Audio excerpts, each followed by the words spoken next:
we're gonna learn how to tie another variation of the bowline. This one is the Yosemite bowline. So Yosemite bowline is another version of the bowline that is just slightly more secured. A running Yosemite bowline is very often used in for climbing systems, but let's start with just a Yosemite bowline.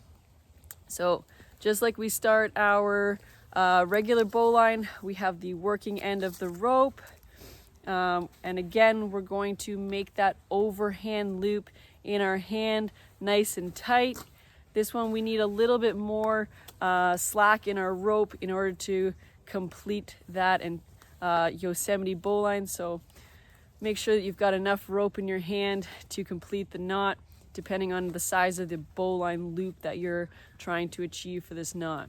So starting with that overhand loop, we've got the working end on top.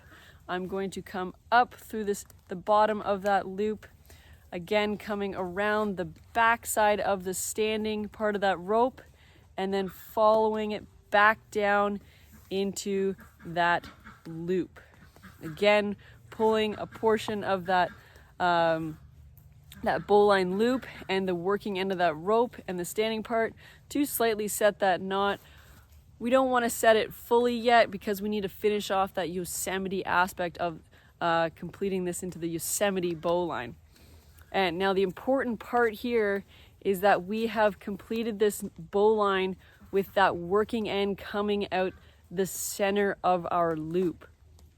Now, if we consider this being the front of our knot, we want to make sure that working end comes out to the back side of that knot through the center of our loop.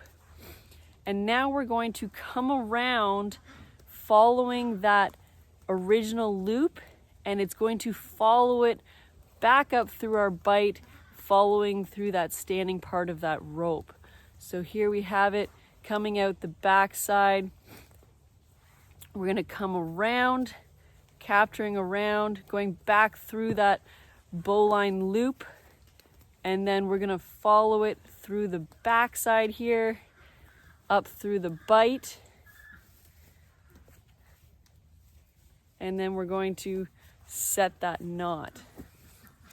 Again, what we have here is two bottom turns with the bite over the top, and now our working end comes out through the top part with that standing part. On the back side, we've got two parallel lines with that bite over top, and we're still maintaining the bowline loop, and whatever size that we're looking for, we're going to adjust that to our purpose. Okay, one more time, I'm going to bring that back to our original bowline and re-demonstrate how to tie that Yosemite tie-off. So taking that working end out the back side, coming around the front, back through that loop, and now as we turn that around, we're going to follow that standing part up through that bite. Okay, tie, dress, set everything, ensuring we have enough tail on the end of our knot, and there we have it, a Yosemite bowline.